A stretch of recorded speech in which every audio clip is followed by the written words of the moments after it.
प्रतिज्ञा। एक बार हस्तिनापुर के महाराज प्रतीप गंगा के किनारे तपस्या कर रहे थे। उनके रूप सौंदर्य से मोहित होकर गंगा उनकी जांघ पर आकर बैठ गईं। गंगा ने कहा, हे राजन, मैं ऋषि की पुत्री गंगा हूँ और आपसे विवाह करने आपके पास आई हूँ। इस पर महाराज प्रतीप बोले, गंगे, तुम मेरी दाहिनी जांघ पर बैठी हो। पत्नी को तो वामांगी होना चाहिए, दाहिनी जांघ तो पुत्र का प्रतीक है, अतः मैं तुम्हें अपनी पुत्र वधू के रूप में स्वीकार करता हूँ। यह सुनकर गंगा वहां से चली गई। अब महाराज प्रतीप ने पुत्र प्राप्ति के लिए घोर तप करना आरंभ कर दिया।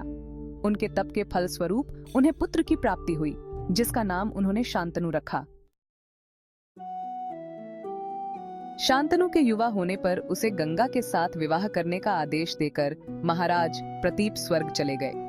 पिता के आदेश का पालन करने के लिए शांतनु ने गंगा के पास जाकर उनसे विवाह करने के लिए निवेदन किया।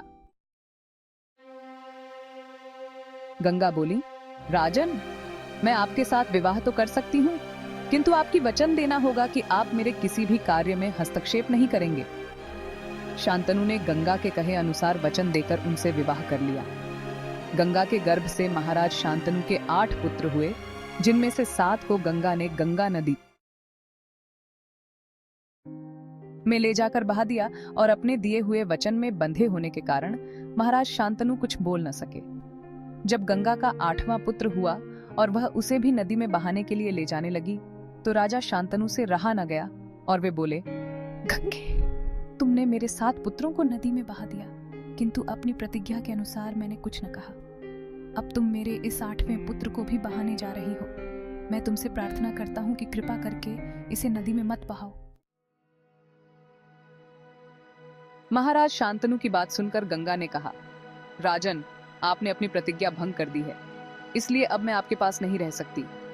इतना कहकर गंगा अपने पुत्र के साथ अंतर्ध्यान हो गईं। तत्पश्चात महाराज शांतनु ने 36 वर्ष ब्रह्मचर्य व्रत धारण करके व्यतीत कर दिए।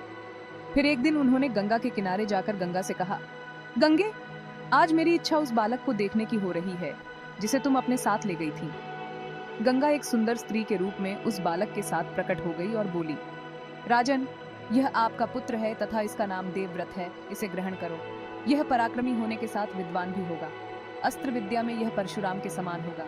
महाराज शांतनु अपने पुत्र देवव्रत को पाकर अत्यंत प्रसन्न हुए और उसे अपने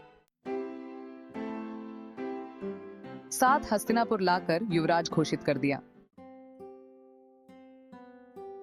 एक दिन महाराज शांतनु यमुना के तट पर घूम रहे थे कि उन्हें नदी में नाव चलाते हुए एक सुंदर कन्या दृष्टिगत हुई। उसके अंग अंग से सुगंध निकल रही थी। महाराज ने उस कन्या से पूछा, हे देवी, तुम कौन हो? कन्या ने बताया, महाराज, मेरा नाम सत्यवती है और मैं निषाद कन्या हूँ। शांतनु उसके रूप यौवन पर रीझ कर तत्काल उसके पिता के पास पहुंचे और सत्यवती के साथ अपने विवाह का प्रस्ताव किया। इस पर निषाद बोला, राजन, मुझे अपनी कन्या का आपके साथ विवाह करने में कोई आपत्ति नहीं है, परंतु आपको मेरी कन्या के गर्भ से उत्पन्न पुत्र को ही अपने राज्य का उत्तराधिकारी बनाना होगा। निषाद के इन वचनों को सुनकर महाराज शांतनु चुपचाप हस्तिनापुर लौट आए। सत्यवती के वियोग में महाराज शांतनु व्याकुल रहने लगे। उनका शरीर दुर्बल होने लगा। महाराज की इस दशा को देखकर देवव्रत को बड़ी चिंता हुई। जब उन्हें मंत्रियों के द्वारा पिता की इस प्रकार की दशा होने का कारण ज्ञात हुआ, तो वे तत्काल समस्त मंत्रियों के साथ निषाद के घर जा पहुंचे और उन्होंने निषाद से कहा, हे निषाद, आप सहर्ष अपनी पुत्री सत्यवती का विवाह मेरे पिता शांतनु के साथ कर दें। मैं आपको वचन देता हूं कि आपकी पुत्री के गर्भ से जो भी बालक जन्म लेगा वही राज्य का उत्तराधिकारी होगा। कालांतर में मेरी कोई संतान आपकी पुत्री के संतान का अधिकार छीन न पाए, इस कारण से मैं प्रतिज्ञा करता हूं कि मैं आजन्म अविवाहित रहूंगा। देवव्रत की इस प्रतिज्ञा को सुनकर निषाद ने हाथ जोड़कर कहा, हे देवव्रत, आपकी यह प्रतिज्ञा अभूतपूर्व है। इतना कहकर निषाद ने तत्काल अपनी पुत्री सत्यवती को देवव्रत तथा उनके मंत्रियों के साथ हस्तिनापुर भेज दिया। देवव्रत ने अपनी माता सत्यवती को लाकर अपने पिता शांतनु को सौंप दिया। पिता ने प्रसन्न होकर पुत्र से कहा, वत्स, तूने पितृभक्ति के वशीभूत होकर ऐसी प्रतिज्ञा की है जैसी कि न आज तक किसी ने की है। और न ही भविष्य में करेगा। मैं तुझे वरदान देता हूँ कि तेरी मृत्यु तेरी इच्छा से ही होगी।